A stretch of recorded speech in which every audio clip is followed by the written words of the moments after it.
merveilleuse d'être donc réunis en cette particularité, je dirais, cette fin de semaine pour entendre la parole de Dieu. Vous êtes venus de près ou de loin et nous bénissons le Seigneur évidemment pour ce grand privilège qui est évidemment le nôtre, parce que moi aussi j'entends la parole de Dieu comme vous. Ce n'est pas ma parole, c'est la parole du Seigneur, et je bénis Dieu. Vous avez les salutations de vos frères et sœurs, spécialement donc du Canada, de la région de la rive sud de Montréal. Et évidemment, je crois que le Seigneur a beaucoup de choses à nous dire, évidemment, au travers de ce que nous allons entendre, au travers de ces différentes interventions. Nous allons en avoir deux, donc, chaque jour, le matin et le soir. Alors, si vous avez 1 million de questions, s'il vous plaît, j'aimerais bien en avoir uniquement 500 000. Donc, il y a beaucoup évidemment, de choses à parler. Je ne pourrais pas tout répondre, je pourrais pas, mais on va essayer, évidemment, de s'encourager dans le Seigneur. L'important, c'est la présence de Dieu. C'est ce que Dieu est en train de faire actuellement. Nous vivons une époque merveilleuse, je dirais, au point de vue prophétique, au point de vue biblique, et ce que le Seigneur est en train donc de faire. Nous essayons de le proclamer au monde entier. Actuellement, si vous avez été sur le site, j'imagine, donc de Mission Interfrancophone, et nous sommes rendus actuellement à 3 200 000 donc, téléchargements. C'est beaucoup de personnes, donc, et cela dans 200 pays de la Terre. Alors imaginez donc, les gens peuvent, je dirais, entendre, comprendre le français jusqu'en Chine, en Russie, en Australie, donc dans différents pays, et nous remercions le Seigneur pour le privilège et la joie d'être ensemble. Donc durant ces moments, on aura le temps de se rencontrer, de se parler les uns les autres. Je sais qu'il y en a qui viennent d'assez loin, donc, et d'autres de plus proches. Quel que soit évidemment le lieu où l'on est aujourd'hui, la communication est tellement rapide, instantanée, les avions font le travail. Alors simplement à nous de maintenir, je dirais, le corps en état. Et donc c'est une joie ce matin de vous rencontrer. Amen. Quels sont ceux qui nous écoutent sur Internet là? Amen. Donc la plupart, donc vous nous avez écouté, et je bénis le Seigneur, donc évidemment pour cela. Alors évidemment, moi je voyage beaucoup, je m'occupe d'une église que nous avons fondée il y a 20 ans, particulièrement donc sur la rive sud de Montréal, qui s'appelle l'église du Sentier, et particulièrement donc je m'occupe de cette église, je m'occupe des émissions de radio que nous avons sur toute la région du Québec, des émissions de radio qui sont aussi maintenant sur Internet. Les conférences particulières que vous voyez sur des sujets pointus. Nous en faisons à peu près environ une fois tous les 2 mois. J'aimerais vous dire que la prochaine, c'est sur les mystères du ciel. Ensuite, en septembre, c'est sur Marie. Faut-il adorer Marie? Donc, on va parler particulièrement donc vis-à-vis de l'erreur de l'Église catholique romaine. Donc, ils sont idolâtres, je dirais, dans le fond de l'âme. Et nous allons vraiment mettre cela à jour. Donc, vous le savez évidemment, donc, nous ne sommes pas du tout écuméniques. Donc, parce qu'il y a la montée, évidemment, actuellement de la grande prostituée d'Apocalypse 17, qui est en train, sous nos propres yeux, imaginez, nous sommes une génération qui voyons ce que les prophètes donc, ont déclaré depuis des siècles et des siècles, et donc nous sommes une génération terminale, une génération de fin des temps, une génération donc que nous allons voir, donc que nous allons décortiquer, ou essayer du moins, donc au travers de ces études bibliques que nous allons voir donc ensemble. Alors merci Seigneur pour ces moments précieux. J'espère que vous avez fait bon voyage. Certains sont dans les terrains de camping, d'autres sont dans des hôtels, d'autres sont sur place. Amen. Quel que soit évidemment le moyen, la locomotion, amen, le chameau, le cheval, ou quoi que ce soit, l'avion, l'apôtre Paul utilisait évidemment tous les moyens qu'il pouvait avoir pour répandre l'évangile de Dieu, les via romana à l'époque, et évidemment nous avons d'autres moyens, et je pense que Jésus a bien dit, il savait, l'évangile sera prêché à toutes les nations, amen, pas n'importe quel évangile, l'évangile véritable qui déracine l'enfer du cœur d'un homme ou d'une femme. Cet évangile est en train actuellement d'encercler le globe terrestre, et nous sommes évidemment donc dans une génération qui peut vivre l'enlèvement de Jésus même avant, je dirais, la fin de cette convention. Alors que Dieu soit béni. Durant cette année, j'étais à Haïti particulièrement, donc pour apporter la parole de Dieu au mois de février. Ensuite, je suis allé au Togo. Amen. Je suis avec vous. Dans quelques temps, je serai à Kinshasa, au Congo, ensuite au Luxembourg, ensuite aux Antilles. Alors, durant toute l'année, donc, je suis... Pourquoi? Parce qu'il y a une pénurie actuelle de la véritable parole de Dieu, et l'Église véritable recherche, demande donc cette parole-là. Et nous faisons tout en notre pouvoir, donc exactement comme le Macédonien est apparu à l'apôtre Paul pour dire viens vers nous. Donc on est en péril, on est en danger, on est en train de périr, viens vers nous. Et il a vu dans cette vision donc cet homme habillé à la façon européenne et de l'époque, et il a conclu qu'il fallait absolument donc aller dans cette région-là pour apporter l'évangile de Dieu. Le Seigneur, évidemment, suit ses enfants. Il est celui qui coordonne toute activité spirituelle ici-bas sur cette terre, et c'en est une, donc, durant cette fin de semaine. Alors, que Dieu soit béni. Nous allons maintenant ouvrir la parole de Dieu. Évidemment, c'est notre, je dirais, GPS spirituel, amen, qui nous indique, évidemment, la Nouvelle Jérusalem. Et nous allons, si vous voulez bien, donc, ouvrir ce livre-là. J'aimerais ce matin vous parler, avant de toute autre chose, donc, pour établir, évidemment, les choses, c'est le problème que nous vivons aujourd'hui. Et c'est un grave problème, c'est le problème de se détourner. On était averti que beaucoup de gens, à la fin des temps, pas les païens, puisqu'ils ne sont jamais venus, mais dans le monde chrétien, il y aurait donc un événement, je dirais, tragique, un détournement, donc beaucoup de gens se détourneraient du Seigneur, donc du Seigneur biblique, et passeraient à un autre Jésus, passeraient à un autre évangile, évidemment, donc, pour se fourvoyer, pour, évidemment, donc, s'égarer. Et nous allons, si vous voulez bien, lire un passage dans Jérémie, seulement un verset pour débuter, dans Jérémie chapitre 3. Jérémie chapitre 3, et nous allons lire le verset 14. On va se lever, si vous voulez bien, pour lire la parole de Dieu ensemble. Ensuite, nous demanderons au Seigneur de bénir le pain béni qu'il y a sur la table de Dieu ce matin. Particulièrement Jérémie 3, verset 14. Écoutons bien cette parole prophétique que le Seigneur déclare ici. « Revenez, enfants rebelles, dit l'Éternel, car je suis votre maître. Je vous prendrai, un, d'une ville, deux, d'une famille, et je vous ramènerai dans Sion. Je vous donnerai des bergers selon mon cœur, et ils vous paîtront avec intelligence et avec sagesse. » Seigneur, nous sommes devant toi et nous sommes bénis. Nous voulons te glorifier pour ta parole puissante. Ce glaive, Seigneur Jésus, cette épée qui est la parole divine devant laquelle Satan et le monde de l'enfer doivent reculer. Nous te demandons ce matin puissamment ton onction, ta grâce, Seigneur, afin que nous comprenions que ces paroles ne tombent pas à terre, Seigneur, mais que nous puissions, Seigneur, les saisir comme des morceaux de pain sous notre langue, Seigneur, que nous puissions nous nourrir des saintes Écritures. Veuille bénir abondamment cette parole, Seigneur, et qu'elle ne retourne à toi qu'elle ne retourne pas à toi sans effet, un effet dans nos cœurs. Nous te demandons ces choses au nom puissant de Christ Jésus, notre seul, notre unique sauveur sur cette planète. Amen. Amen. Et tout le peuple dit Amen. Amen. Gloire à Dieu. Que Dieu soit béni. On peut s'asseoir, frères et sœurs. Alléluia. Le problème de se détourner. Le Seigneur dit, ici, il déclare, revenez, enfants rebelles. Donc, il y a une rébellion, il y avait une rébellion, il y a toujours eu une certaine rébellion parmi le peuple de Dieu. Et cette rébellion, eh bien, fait en sorte que beaucoup se détournent du Seigneur. Et ici, le Seigneur va déclarer, revenez, revenez, revenez, retournez vers moi, dit l'Éternel, car je suis votre maître.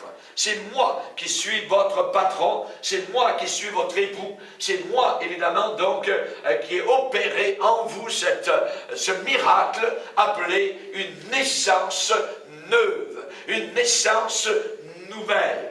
Et le Seigneur va déclarer, je vous prendrai l'un d'une ville, deux d'une famille, donc, et je vous ramènerai donc dans ma présence. Je vous ramènerai dans Sion.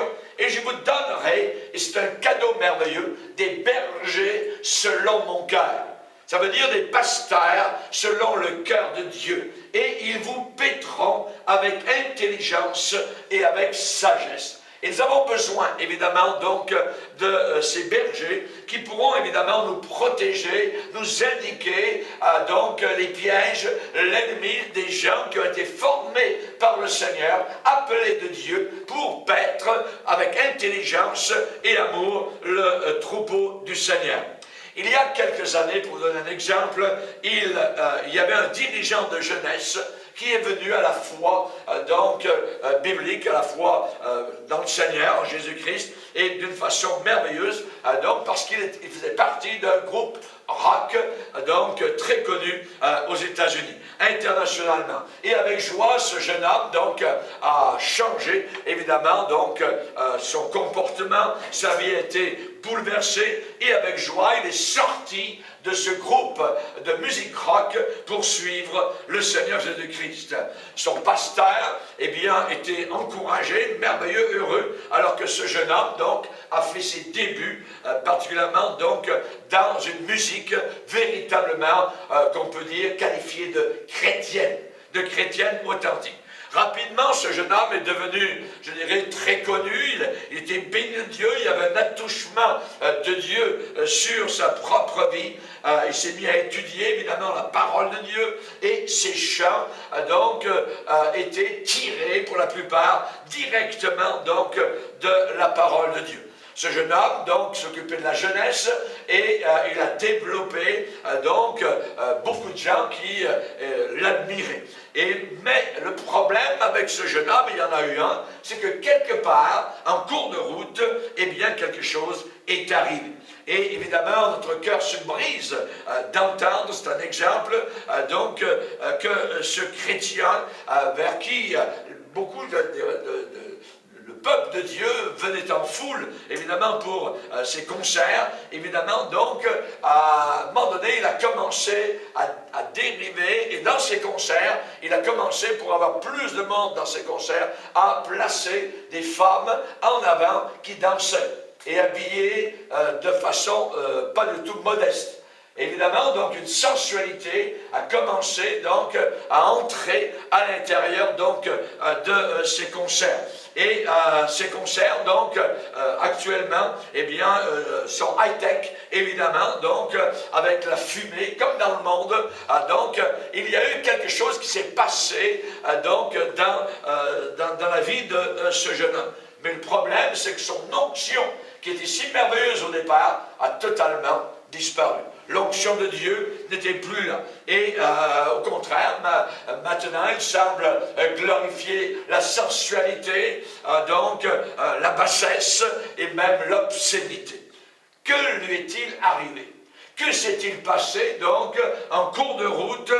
Où est passée l'onction qu'il avait au départ? Où est passé même Jésus-Christ? Et cela, évidemment, est un exemple, et vous pouvez, évidemment, peut-être dans votre tête, penser à d'autres exemples que vous connaissez. C'est ce qui arrive aujourd'hui à beaucoup de chrétiens. Ce n'est pas du tout nouveau. C'est un problème, c'est le problème de se détourner. Se détourner de la parole du Seigneur. Et nous avons évidemment la prophétie biblique qui en parle dans 2 Timothée chapitre 4, je ne vous apprends rien, où la parole de Dieu, l'apôtre Paul va dire à Timothée, exprimer son souci en disant particulièrement, je t'en conjure devant Dieu et devant Jésus-Christ, qui doit juger les vivants et les morts. Voyez, ceux qui ont la vie de Dieu et ceux qui sont morts, qui n'ont pas la vie du Seigneur en eux, et au nom de son apparition et de son royaume, prêche la parole. Amen. Prêche la parole.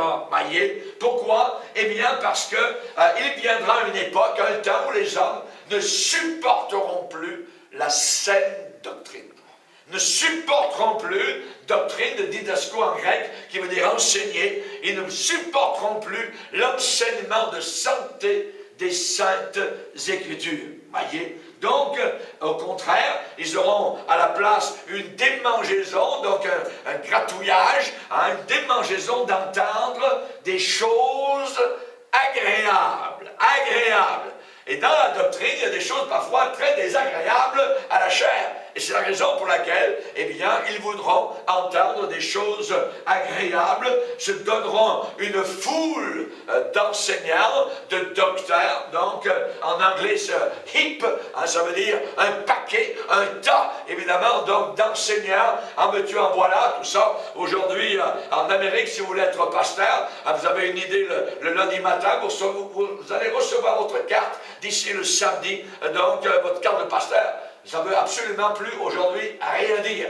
Pourquoi? Parce que vous envoyez ça à une adresse, ils ne vous connaissent même pas, et ils vous envoient une carte de pasteur, tout ça. Donc, un paquet de docteurs selon leur propre désir. Selon leur propre désir, détourneront l'oreille, imaginez, de la vérité. Détourneront l'oreille de la vérité. Alors, si je détourne mon oreille de la vérité, il ne me reste plus que le mensonge. Voyez? Détourneront l'oreille de la vérité et se tourneront vers des fables, des histoires, des contes, donc à dormir debout, tout ça. Alors, nous avons cela, on a été avertis, détourneront. Le problème aujourd'hui, c'est de se détourner. L'apôtre Paul va parler aux Thessaloniciens en parlant de la fin des temps. Et il va dire que puisqu'ils n'ont pas reçu l'amour de la vérité pour être sauvés, Dieu lui-même va permettre donc qu'une puissante d'égarement vienne, voyez, sur eux, un puissant d'égarement pour ceux qui périssent, avec toutes les séductions de l'iniquité.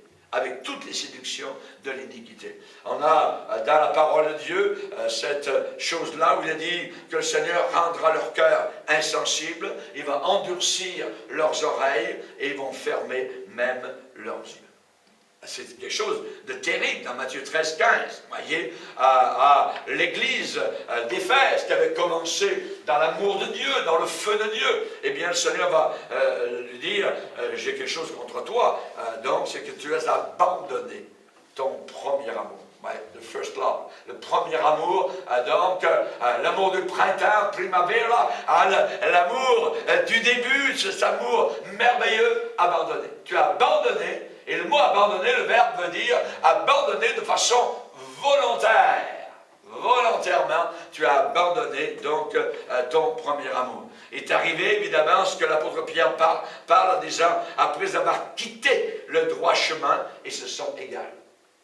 Donc ils étaient dans le droit chemin, ils y étaient, ils marchaient bien avec le Seigneur, mais on est libre jusqu'à la fin, voyez, et la Bible dit qu'après avoir quitté le droit chemin, ils se sont égarés. Il y a des mamans aujourd'hui qui sont très soucieuses vis-à-vis de leurs enfants, et parfois sont venus me voir en disant, pasteur, voilà, nous avons élevé nos enfants dans l'église, nous avons élevé nos enfants dans la parole de Dieu, et à une certaine époque, ils aimaient Dieu de tout leur cœur, mais maintenant, ils ont tourné totalement leur dos au Seigneur.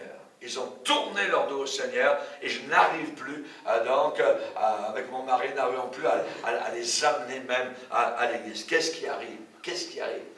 Eh bien, l'apôtre Paul, lui, a parlé de ce problème de se détourner. Dans Galates, chapitre 4, on a l'apôtre Paul qui interpelle les Galates en disant « Comment retournez-vous à ces faibles et pauvres rudiments ?»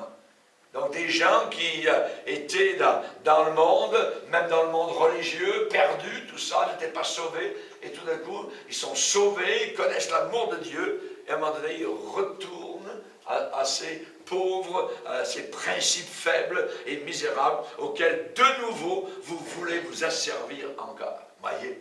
On a connu des gens qui, après avoir quitté l'Église catholique romaine, donc, eh bien, maintenant retournent à l'Église catholique, donc avec l'écuménisme, vont continuer à prier Marie, tout ça, et même il y a des prophéties sur Marie, je suis au milieu de vous, je vous aime mes petits-enfants, c'est de suite, n'importe quoi. Donc, et ces chrétiens se baladent, pataugent dans cette soupe, je dirais, écuménique. C'est quelque chose, évidemment, donc, qui se passe autour de nous. Donc, ce sont des gens qui, finalement, n'ont rien compris à la vérité vérité, à la parole de Dieu, ce que la parole de Dieu enseigne. L'apôtre Pierre dit, mieux valait pour eux n'avoir pas connu la voie de la vérité que de se détourner, de la vérité, après l'avoir connue. Voyez? Donc, on voit que ces déclarations ont été dites il y a 2000 ans, mais elles sont très adéquates pour actuellement, pour aujourd'hui. Et dans 1 Timothée chapitre 4, eh bien, nous avons l'avertissement expressif du Saint-Esprit. L'Esprit de Dieu dit, il parle, le Saint-Esprit. Le Saint-Esprit est une personne divine, voyez, le Saint-Esprit dit expressément, ça veut dire avec une certitude totale, voyez, qu'est-ce qu'il dit? Que dans les derniers temps, les temps de la fin, quelques-uns abandonneront la foi. Là aussi, on a donc cette tendance pour, si j'abandonne la foi, eh bien il est dit pour s'attacher à des esprits séducteurs et à des doctrines de démons. Les démons enseignent, les démons ont des doctrines, et l'une de leurs doctrines, c'est le concubinage. Le concubinage est un enseignement diabolique. Vous voyez, un jeune homme, une jeune fille, on aime le Seigneur, mais on s'aime, on part en appartement, ainsi de suite. Donc, ils viennent d'obéir aux démons. Donc, et évidemment, la Bible dit que le mariage soit honoré de tous. Vous voyez, c'est pas le mariage pour tous. Vous voyez, comme vous avez ici en France, vous voyez, vous avez eu avec Taubira, ainsi de suite. Mais le Seigneur déclare qu'il veut entre un homme et une femme, évidemment, donc qu'il y ait mariage et non pas concubinage. Alors, beaucoup de personnes qui vivaient dans l'ignorance venant au Seigneur, eh bien, normalement, doivent régulariser leur situation, donc, et véritablement prendre l'engagement de se marier. Alors, comment une personne peut-elle arriver au point de se détourner du Dieu vivant? Comment ça peut se faire? Voyez, pour servir, évidemment, donc, d'autres dieux ou déesses. Nous avons des exemples dans la parole de Dieu, et je vous en citais ce matin 7 environ. Tout d'abord, Madame Lot. Madame Lot, donc, est un exemple. On sait que Lot, son mari, vivait dans 2 villes jumelles, Sodome et Gomorrhe particulièrement. Lot était le neveu d'un grand homme appelé Abraham, et Lot était un homme mis à part, mais cependant, il vivait dans un endroit qui était très loin d'être saint. C'était Sodome et Gomorrhe, voyez, et ces 2 villes, sœurs, jumelles, étaient tellement remplies de péchés et de débauches qu'elles ont été connues, sont encore connues dans toute l'histoire humaine comme des villes d'homosexualité. Et la parole de Dieu donc est très claire vis-à-vis de cela, par rapport donc à ce domaine-là, même si les homosexuels ne veulent pas, je dirais, le reconnaître, eh bien c'est la raison pour laquelle ils veulent, et le pape veut faire une autre Bible. Rome est en train donc de vouloir enlever tous ces passages qui condamnent l'homosexualité, particulièrement, c'est pourquoi la Bible dit, Dieu les a livrés, les a abandonnés à des passions infâmes. Pas à des passions normales, à des passions infâmes, car leurs femmes ont changé l'usage naturel en celui qui est contre nature. Contre nature. Et de même, les hommes, abandonnant l'usage naturel de la femme, se sont enflammés, on parle de flammes, dans leur désir, les uns pour les autres, comme étant homme avec homme, des choses acceptables, non, infâmes. Une infamie, et recevant en eux-mêmes le salaire que méritait leur égarement. Et on sait, la Bible dit, le salaire du péché, c'est la mort. Voyez, et on sait particulièrement donc que Lot vivait dans ce milieu-là. Dans Jude, verset 7, il est déclaré que ces gens-là, à Sodome et Gomorrhe, donc, ont subi la peine et subissent actuellement, pour l'éternité, la peine d'un feu éternel. La peine, donc, de l'enfer éternel. Et tous ces gens-là, le moment où vous avez homosexuels, lesbiennes, regardez-les bien, ce sont des damnés qui descendent en enfer. Voyez, et à moins qu'ils ne se repentent de leur péché, c'est un péché, eh bien, ils ne peuvent pas être sauvés. Aucun homosexuel ne va aller au ciel. On a aujourd'hui des églises même d'homosexuels, voyez, qui adorent Dieu, qui supposément exercent les dons spirituels, et ainsi de suite. C'est toute la foutaise, voyez. que dès le départ, évidemment, ces gens-là ne sont pas acceptés du Seigneur dans leurs conditions d'homosexuels. Alors Sodome et Gomorrhe, ces villes ont tellement brisé le cœur de Dieu que Dieu les a détruits volontairement par le feu. Dieu les a totalement détruits. Évidemment, Dieu voulait délivrer Lot et sa famille de la destruction.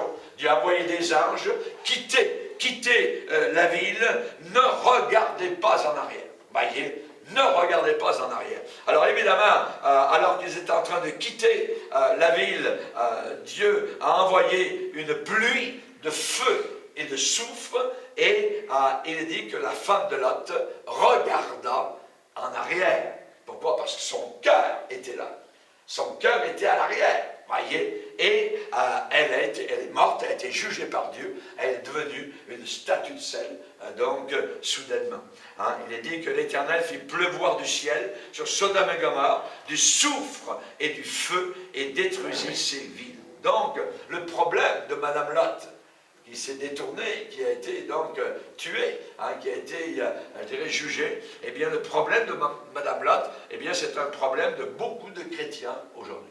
Quel est ce problème? C'est que ces chrétiens-là luttent, combattent le problème suivant. C'est que vous pouvez arriver à faire sortir Madame Lot de la ville de Sodome, mais le problème, c'est que Sodome est dans le cœur de Madame Lot. Voyez, on peut, je dirais, physiquement être à l'extérieur de ces lieux, mais dans le cœur, c'est encore là. Voyez? Donc, c'est très difficile de faire sortir Sodome du cœur de ces gens. Alors, Jésus croyait à cela, il a dit, souvenez-vous de la femme de Lot, souvenez-vous. Donc, rappelez-vous-en, et ce matin encore, le Saint-Esprit nous rappelle ce fait, souvenez-vous de la femme de Lot.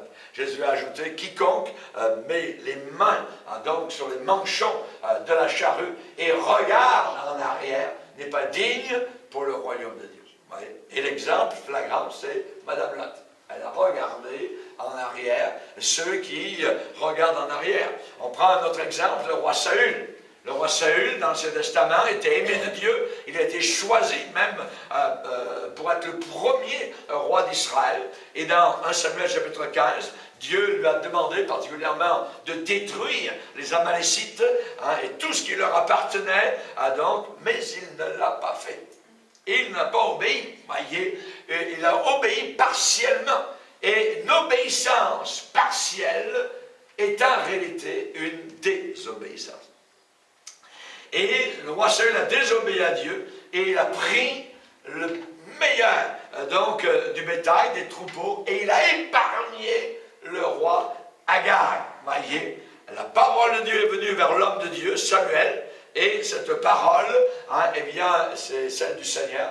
Je regrette, voyez, d'avoir établi Saül pour roi parce qu'il se détourne. Nous avons là le mot, l'expression, se détourne de moi. Il n'observe pas mes paroles, mes instructions. Et Samuel, donc, a été très troublé. Il a crié à l'Éternel toute la nuit. Le roi Saül avait tout de son bord, de son côté, ce dont il avait besoin. Mais le roi Saül voulait être connu, reconnu comme le bon gars. Voyez, le bon gars avec ses rois autour dans les différents pays, avec ses amis aux alentours de lui, et à cause de ce désir de faire partie de la gang, on pourrait dire, voyez, du groupe, à cause de ce désir d'être le bon gars, eh bien Saül est tombé dans la désobéissance. Sa royauté lui a été ôtée, sa couronne a roulé par terre sur la colline de Gilboa,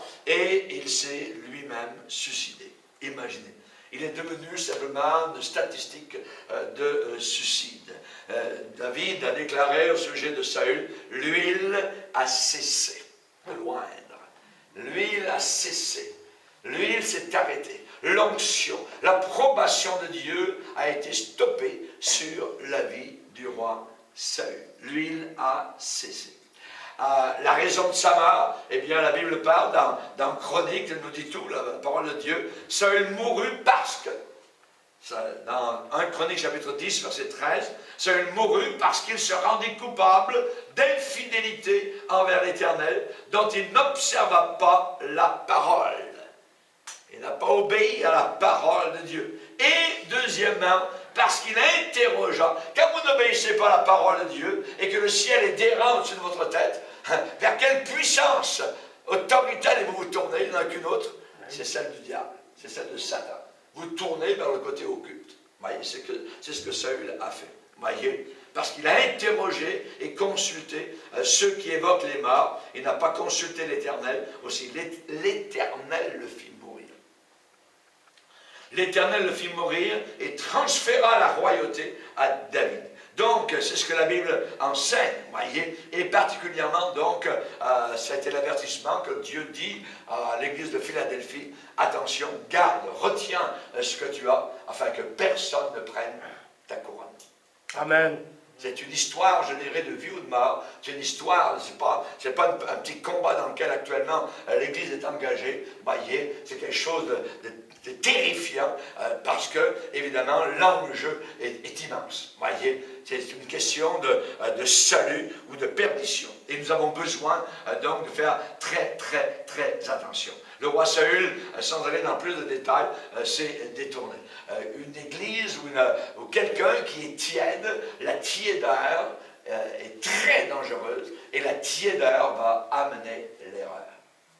C'est là que la fausse doctrine entre, c'est là que les démons ont des entrées. La Bible dit, ne donnez pas accès au diable. Voyez, souvent, aujourd'hui, l'Église est comme une vraie passoire. L'ennemi, donc, il rentre comme il veut, et des choses parfois qui appartiennent au royaume de Satan sont élevées venant du Saint-Esprit. Il n'y a plus de discernement, il n'y a plus d'autorité pour discerner. Souvent, les bergers sont comme des chiens muets, va dire le prophète Ésaïe, incapables, sans aucune capacité d'aboyer. Voyez, un bon chien de garde va aboyer. Voyez, et évidemment, nous avons besoin aujourd'hui donc de ces avertissements.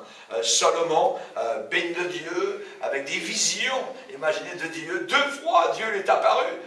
Mais on ne peut pas s'appuyer sur des visions. Il faut s'appuyer sur la parole. Voyez, ce n'est pas la vision qui est importante, c'est la parole de Dieu. Même Salomon, avec 2 visions, s'est détourné de Dieu et il est allé adorer, évidemment, donc, des sortes de statues, de veau, de fer, de bronze, de pierre, ainsi de suite. Il s'est lié avec une reine païenne d'Égypte. Quelque chose, il a fermé les portes du temple et il a irrité, il a mis Dieu en colère. Imaginez. Donc, Salomon, une érosion spirituelle qui est arrivée. La Bible déclare que Dieu était irrité parce que Salomon avait, et encore là le verbe, détourné. Salomon avait détourné son cœur du Seigneur. Détourné son cœur du Seigneur. Israël dans le désert, c'est un autre exemple. On sait que le peuple de Dieu, sorti d'Égypte, donc, sont dans le désert, mais au milieu de ce peuple, il y avait un ramassis de gens. Un ramassis de gens au milieu d'Israël, et c'est ce ramassis de gens, donc, qui a été saisi dans le désert de convoitise. Voyez, et tout le peuple, ça s'est répandu. On connaît l'exemple d'une pomme pourrie dans un panier, évidemment, donc tout d'un coup, ce qui va arriver, toutes les pommes vont être pourries, et c'est ce qui est arrivé avec ce ramassis de gens. Donc, quelques-uns qui étaient pourris, ont fait pourrir, donc ont envoyé le murmure, donc ont fait murmurer tout le peuple d'Israël. Et qu'est-ce qu'ils ont dit? Eh bien, nous nous souvenons des poissons que nous mangions en Égypte, qui ne nous coûtaient rien. Ils ont l'air de dire quasiment que la vie était merveilleuse. Alors, ils étaient esclaves, ils recevaient des coups de fouet, ils étaient donc obéissants au maître égyptien. Et tout d'un coup, là dans le désert, alors, ils ont été délivrés par le Seigneur. Mais c'était bien. C'était bien là-bas, voyez, dans le monde, tout ça. Et c'était bien, on pouvait aller au bar, on pouvait aller convoiter les femmes, on pouvait coucher, découcher, sauter, rocker, ainsi de suite. Voyez, c'était bien. Et on avait les concombres, les melons, les poireaux, les oignons, l'ail, tout ça. Et maintenant, tout ce qu'on a, c'est de la manne, On a juste la parole de Dieu. Oh, on a juste la parole de Dieu dans l'église. Oh, pasteur, on est fatigué de la parole, tout ça. Je pourrais raccourcir votre prédication. Juste 10 minutes, ça va aller, 10 minutes, un quart d'heure, tout ça. Puis après, on aimerait s'amuser, on aimerait un peu danser, on aimerait mettre de la fumée, on ferait rentrer la musique rock à l'intérieur, tout ça. Et puis, ce que je vous ai dit tout à l'heure, les femmes en avant qui dansent, tout ça. Et puis, on pourrait un petit peu les déshabiller, tout ça. Comme ça attirait plus de monde, ça. Vous voyez? Et ainsi de suite. Donc, on voit, évidemment, donc, comment Satan, le serpent ancien, se glisse parmi le peuple du Seigneur. Raison pour laquelle, dans l'épître de Jude, il est déclaré que Jude voulait écrire, donc, au sujet de notre salut commun. Mais il dit que, non, le Saint-Esprit lui dit, non, tu ne parleras pas de ça, tu vas parler d'autre chose. Et l'épître de Jude, eh bien, elle est dans la direction du combat. De combattre pour la foi qui a été transmise aux saints une fois pour toutes. Pourquoi? Amen. Pourquoi cela? Parce qu'il s'est glissé parmi vous certains hommes dont la condamnation est écrite depuis longtemps. Et qui changent, ces hommes qui sont au milieu du peuple de Dieu, changent. Voyez, change la sainteté en corruption. Il change la vérité donc en mensonge. Il change les choses de Dieu. Et évidemment, donc, il faut combattre cela. Il faut être discerné, voyez. Et le seul moyen, évidemment, donc, pour combattre, je dirais, à l'intérieur de l'Église, pour que les couleuvres, les vipères sortent, c'est la chaleur. Rappelez-vous l'apôtre Paul, avec la vipère qui s'est mise autour de son bras, il l'a jetée dans le feu. La vipère ne pouvait pas supporter la chaleur. Voyez, elle est sortie par l'effet de la chaleur. Et la chaleur, une église qui est froide, elle va être remplie de vipères, remplie de serpents, et ils vont se lever, ils vont être là tranquillement assis, tout ça, et personne pour évidemment donc les faire sortir. Hein? Et c'est évidemment donc quelque chose de très grave. C'est la raison pour laquelle ils vont combattre. Amen. Combattre pour la foi qui a été transmise au saints une fois pour toutes. À cause de ce glissement. Donc le mot glisser convient très bien à un serpent. Voyez, il convient très bien donc à des puissances diaboliques qui se glissent au milieu du peuple du Seigneur. Alors, ces gens qui ont fait murmurer le peuple, se ramasser de gens au milieu donc du peuple d'Israël, eh bien, on crée des murmures, on se souvient des poissons, tout ça, puis on ne peut plus rien faire, tout ça, dans l'église, tout ça, puis c'est quasiment une secte, tout ça, puis à moi, c'est-à-dire que les accusations fusent de toutes parts, voyez, parce que vous voulez vous tenir simplement fidèle au Seigneur. Alors ils ont dit, mieux pour nous de retourner en Égypte, nommons-nous un chef. Nommons-nous un chef. Dans une division, dans une église, ça prend toujours un chef. Voyez? Et ils se réunissent autour du gars qui a un peu plus de front que les autres. Et voilà, les rebelles suivent. Voyez? Donc, nommons-nous un chef. Retournons en Égypte. C'est ce que l'Église est en train de faire à beaucoup d'égards aujourd'hui. Retournons vers le monde. Retournons à la politique. Retournons à ceci. Retournons aux ficelles, je dirais, de politique. Non. Vous voyez, l'apôtre Paul n'est pas allé à Rome voir Néron, tout ça. Tu sais, Monsieur Néron pourrait, tout ça, avec l'écologie, tout ça, puis après nettoyer la ville. Ça, non. On n'a rien à avoir à faire avec ces gens-là. Jésus dit, mon royaume n'est pas de ce monde. Mon royaume n'est pas de ce monde. Nous sommes ici-bas, je dirais, en zone de combat, en zone de guerre, vous voyez, et nous voulons monter bien haut, donc, le drapeau de l'Évangile. Amen. Ouais. Ils ont dit en plus, dans Nombre 14, verset 18, imaginez, nous étions bien en Égypte.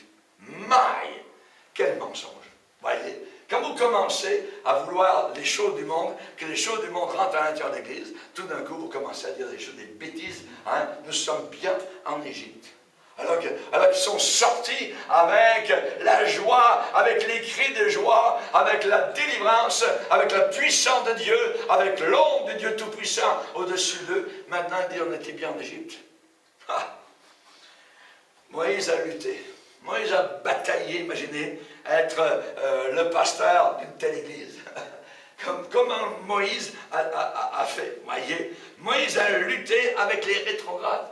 Il a lutté, voyez. Étienne, dans le Nouveau Testament, a déclaré, dans Actes 7, 39, nos pères ne voulurent pas obéir à Dieu. Ils le repoussèrent. Ils tournèrent leur cœur vers l'Égypte.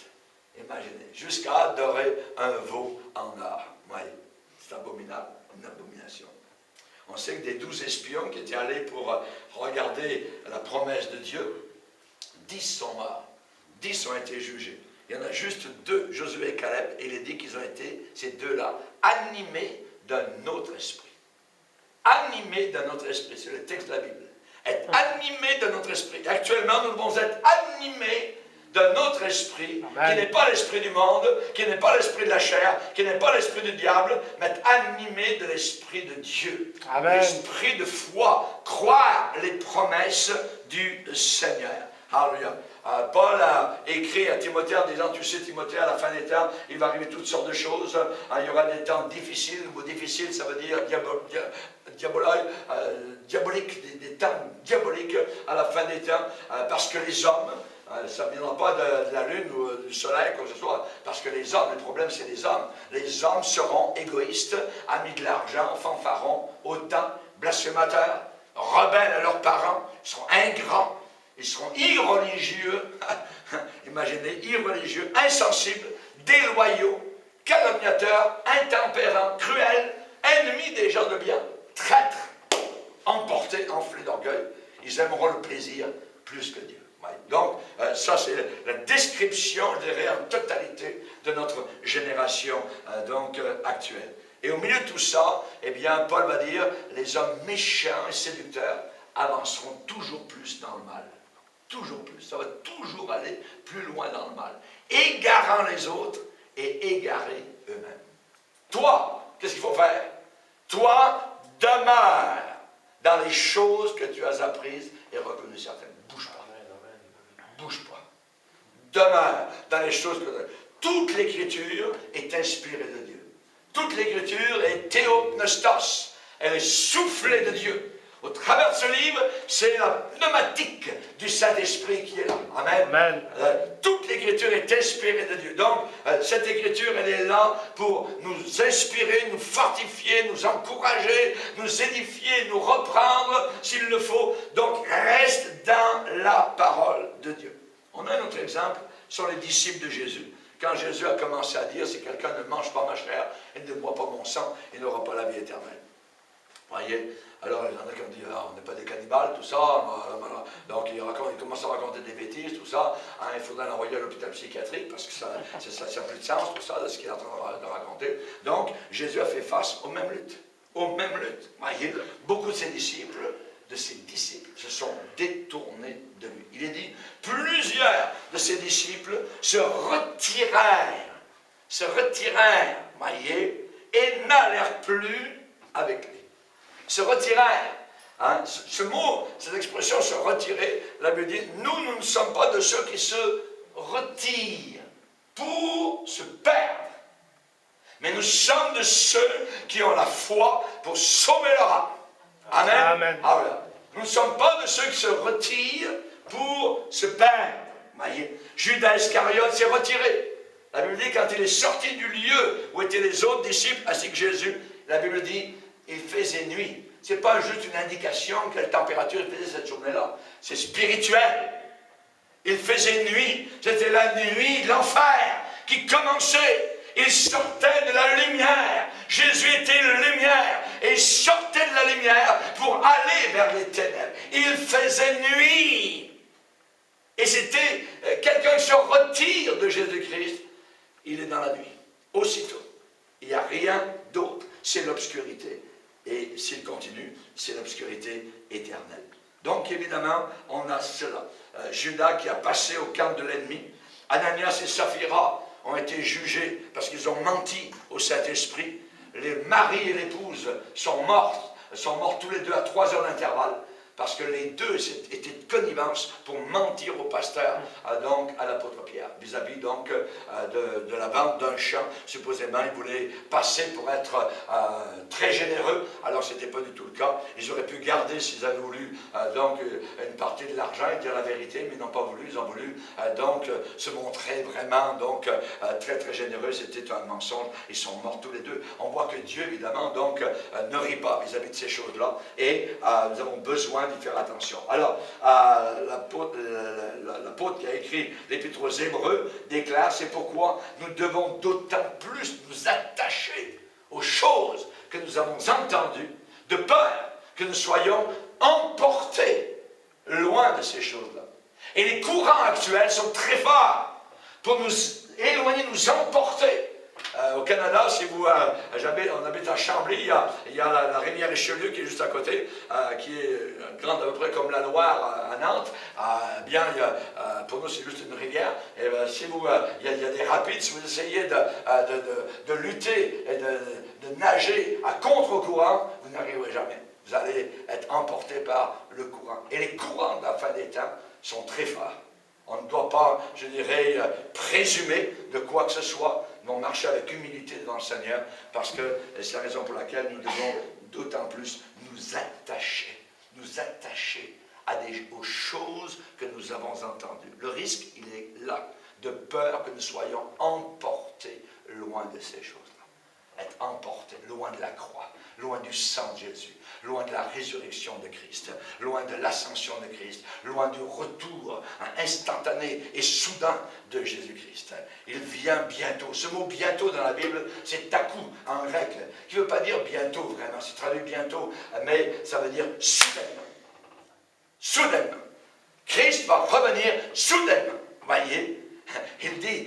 Il emploie l'exemple d'un voleur. Hein, c'est très rare de voir un voleur, mais peut-être que parmi nous, il y a des anciens voleurs, vous voyez. Donc, vous n'alliez pas, évidemment, avertir les gens que vous vouliez voler, vous voyez. Et Jésus a dit qu'il revient comme, vous voyez, c'est un exemple, comme un voleur. Vous voyez, soudainement, pleine nuit, toc, le voleur arrive, hein, il ne fait pas de bruit, tout ça, toc, il ouvre la serrure, toc, il rentre, tout ça, il vole. Jésus va revenir soudainement, quand les gens, personne ne l'attendra. Alors, et on va en parler un petit peu durant cette convention. Donc, que le Seigneur puisse nous aider. Rappelez-vous d'Émas, l'apôtre Paul avait un collègue prédicateur en plus, voyez, quand vous avez l'apôtre Paul comme exemple, ça vous soutient certainement, voyez. Eh bien, cependant, même si vous aviez l'apôtre Paul à vos côtés, Démas a abandonné la course. Et un jour, l'apôtre Paul est obligé d'écrire, Démas m'a abandonné. Timothée, c'est terrible, c'est arrivé. Démas m'a abandonné par amour pour le siècle présent. Un amour, écoutez bien, un amour n'est chassé que par un plus grand amour. Et l'amour du monde a été plus grand dans le cœur de Démas et il a abandonné la course. Pourquoi les gens se détournent-ils? Eh bien, on va écouter même le Seigneur poser la même question. Le Seigneur a posé la même question.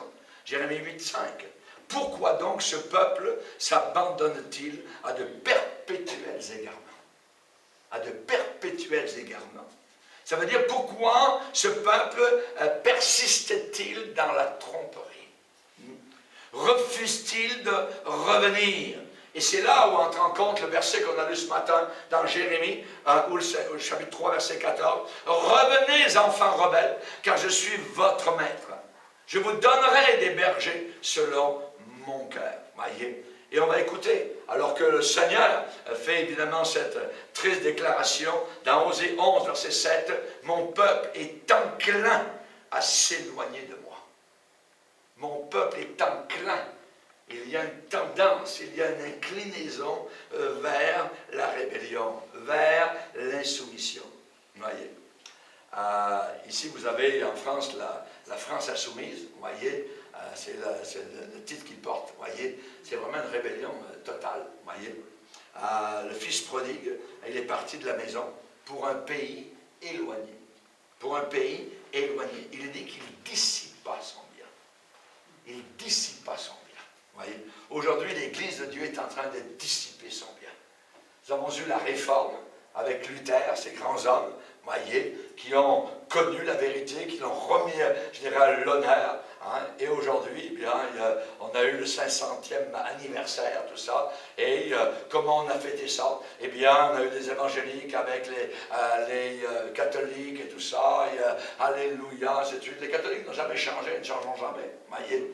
mais c'est eux, donc les apostats, qui eux maintenant donc sont en train de renier ce que les grands hommes de Dieu, donc Luther, Calvin, John Knox, tout ça, Wycliffe et les autres, donc ont remis évidemment donc à l'honneur. Et on n'a pas besoin d'une nouvelle réforme. Voyez, aujourd'hui on entend parler d'une nouvelle réforme. Non, on a la vraie réforme, voyez. Amen. Et elle est bonne, ils ont vu juste, et on va rester avec cette réforme-là, voyez. C'est simplement cela. On n'a pas besoin d'autre chose. Alors, le problème, voyez, c'est qu'après avoir vécu, après avoir expérimenté la gloire de Dieu, la paix de Dieu, la satisfaction de connaître le Dieu vivant, d'être joyeux, voyez, pourquoi les gens donc se détournent-ils de la connaissance de Dieu? Il y a trois raisons. Il y a trois raisons. La première raison, pourquoi les gens se détournent, c'est qu'ils veulent, premièrement, l'approbation de l'homme sans considérer celle de Dieu. Ils veulent l'approbation des hommes. C'est les hommes, voyez, c'est un niveau humaniste, simplement, voyez. On va être clair, on va être très franc, voyez. Servir Dieu n'a jamais été populaire. À aucun moment. Pourquoi? C'est simple. Le monde aime ce qui est à lui. Le monde aime ce qui lui appartient. Et nous, nous aimons les choses de Dieu. Et nous sommes deux camps ennemis. N'aimez pas le monde. Tout ce qui est dans le monde, hein, l'orgueil de la vie, la convoitise, tout ça, ne vient pas du Père, mais vient du monde. Et le monde passe et ça convoitise aussi. Mais celui qui fait la volonté de Dieu demeure pour l'éternité. Amen. Gloire à Dieu. Donc, évidemment, c'est le monde à venir vers nous en se convertissant à Jésus-Christ. Ce n'est pas nous, Église, à aller vers eux et à faire des compromis pour essayer de changer ou que le message soit un peu plus acceptable. Non, jamais de la vie. La croix est une offense. La croix sera toujours une offense. Et nous devons être à la hauteur. Même Moïse, voyez, a préféré porter la honte de Christ que d'avoir toutes les valeurs de ce monde, l'argent de l'Égypte, ainsi de suite. Jamais, il n'a pas accepté, voyez. Les Mormons, avec leur faux culte, voyez, c'est une secte, eux aujourd'hui sont regardés comme un groupe religieux respecté. Pourquoi?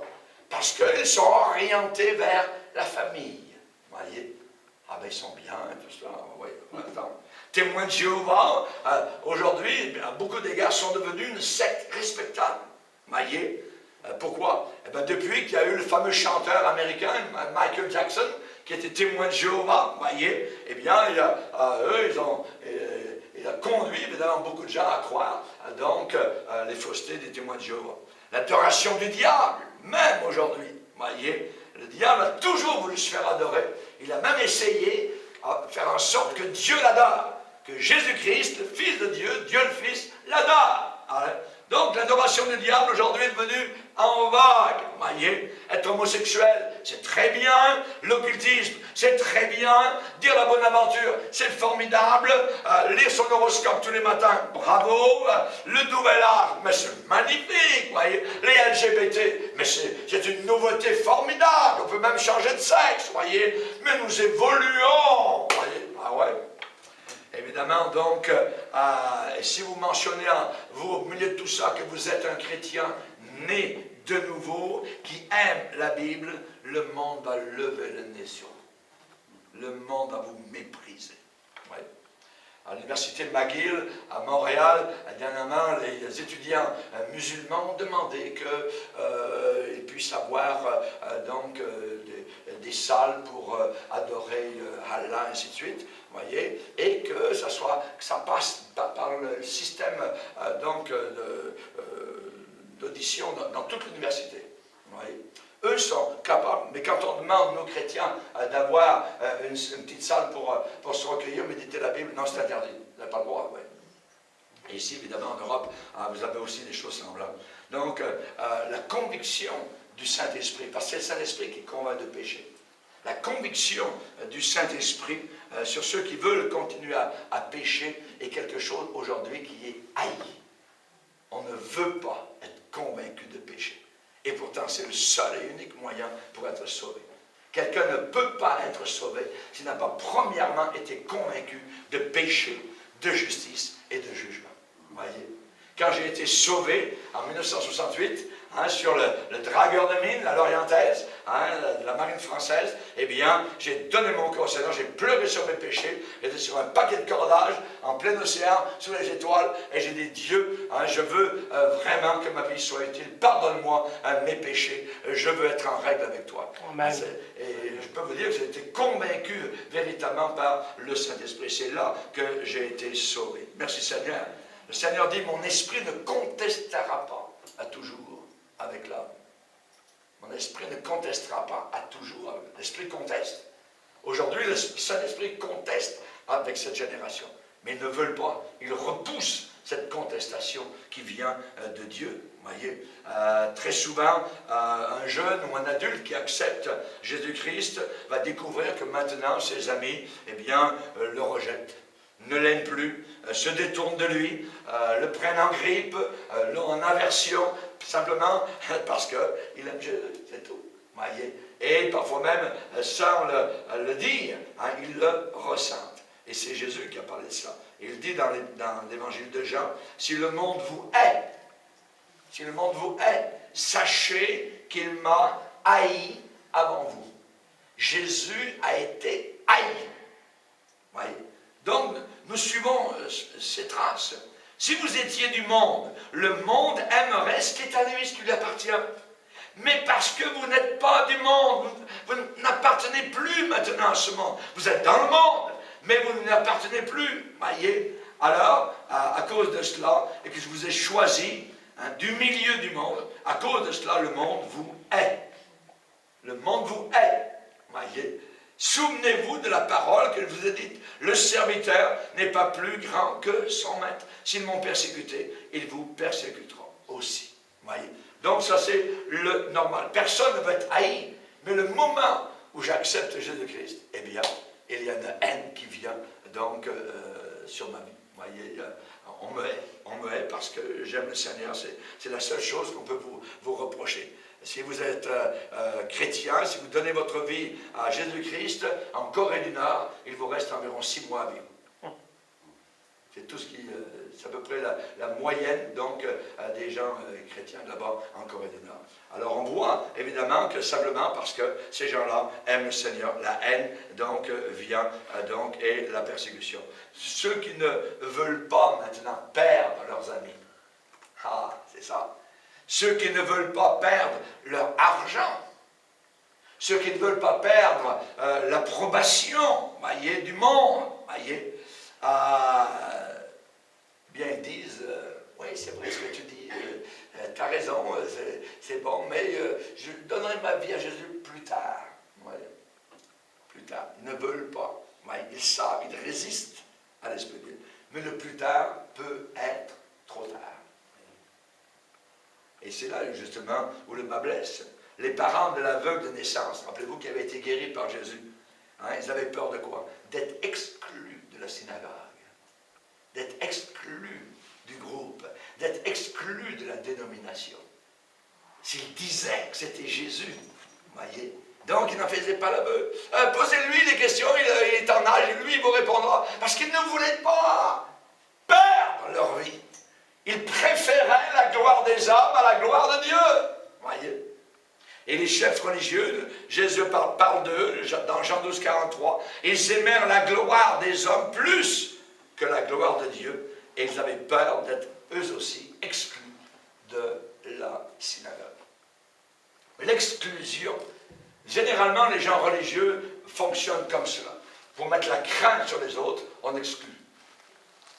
On exclut. Voyez? Même s'il n'y a aucune raison. Voyez?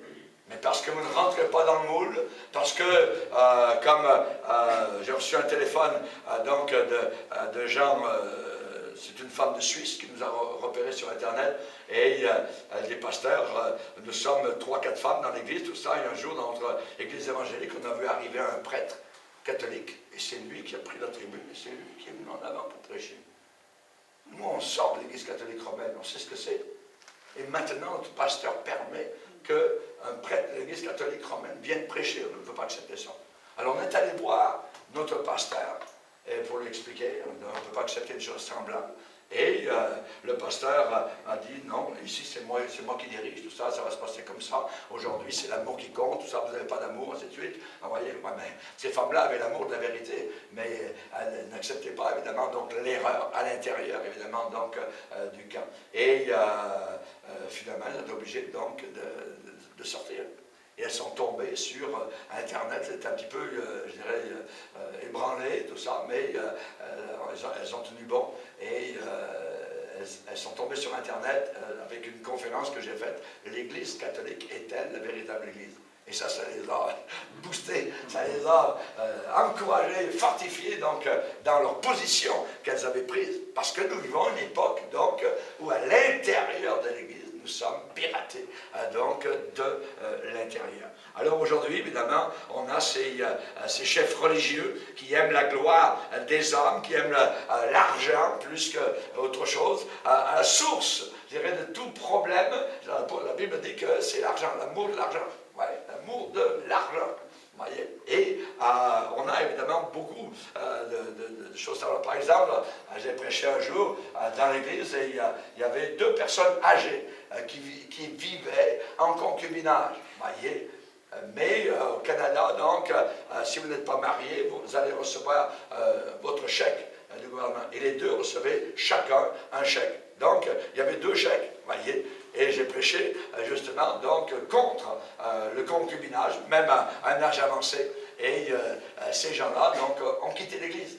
Pourquoi? Parce qu'ils préféraient l'argent à la vérité. L'argent à la vérité. Et c'est là où ça se passe. Hein? Et c'est là où ça casse. Jésus-Christ a dit, comment pouvez-vous croire, vous qui tirez votre gloire les uns des autres, et qui ne cherchez pas la gloire qui vient de Dieu seul. De Dieu seul. Hein? L'apôtre Paul a dit, est-ce la faveur des hommes que je désire, ou celle de Dieu? Est-ce que je cherche à plaire aux hommes? Si je plaisais encore aux hommes, je ne serais pas un serviteur de Dieu. Pourquoi? Parce que Paul, il vient d'un monde religieux. Il venait du monde judaïque, voyez. Et dans le monde religieux, c'est toujours se plaire les uns aux autres, tout le temps. Et maintenant qu'il est sauvé, il dit, si je plaisais encore, ce mot encore est très important, parce que ça veut dire qu'il le faisait tout le temps avant. Dans le monde religieux, c'est juste se plaire les uns aux autres. Si je plaisais encore aux hommes, je ne serais pas serviteur de Dieu. Je ne serai pas un serviteur de Dieu. Un serviteur de Dieu, il est fidèle à la parole de Dieu. Amen. Que ça plaise aux gens, que ça déplaise aux gens, c'est pas grave. Hein? On veut avoir l'approbation du Seigneur sur notre roue. Voyez. Alors peut-être, vous personnellement, peut-être que vous avez ressenti, peut-être que vous reculiez dernièrement, qu'il y avait une attraction vers l'esprit du monde. Voyez. Alors, j'aimerais vous rappeler qu'il n'y a que Jésus-Christ qui est capable de satisfaire votre âme. Ce monde ne vous a jamais rien donné et ne pourra jamais rien vous apporter. Et il n'y a que Jésus-Christ qui est capable de vous satisfaire. Il n'y a rien d'autre. Il n'y a rien d'autre. La raison numéro 2, pourquoi beaucoup de gens se détournent des chrétiens du Seigneur? Eh bien, c'est que la vieille nature crie, elle réclame à être satisfaite. Elle veut être contentée, elle veut être assouvie, elle veut être nourrie. Une fois que quelqu'un vient à Jésus-Christ, croit, voyez, le droit légal de Satan sur sa vie personnelle est brisé. C'est cassé. Voyez, nous sommes libres et libérés dans le Seigneur Jésus-Christ. Mais cependant, notre vieille nature de péché peut de nouveau être remué, être agité, être provoqué, être excité, voyez, si nous ne faisons pas attention. Être libre en Jésus-Christ, voyez, c'est merveilleux. La Bible dit, c'est pour la liberté que Christ nous a affranchis. Demeurez donc ferme et ne vous laissez pas mettre de nouveau sous le joug de la servitude, de l'esclavage, voyez. Faisons attention. Donc, il faut suivre Jésus de façon étroite. Et évidemment, les gens qui essayent d'avoir tout ce qu'il y a en haut et d'avoir tout ce qu'il y a sur la terre, c'est impossible. C'est impossible. Donc, ça ne se peut pas. Vous ne pouvez pas avoir, je dirais, les choses d'en haut, voyez, et avoir en même temps tout ce que le monde a à vous offrir. Le diable a placé cela sur un plateau même devant le Seigneur Jésus.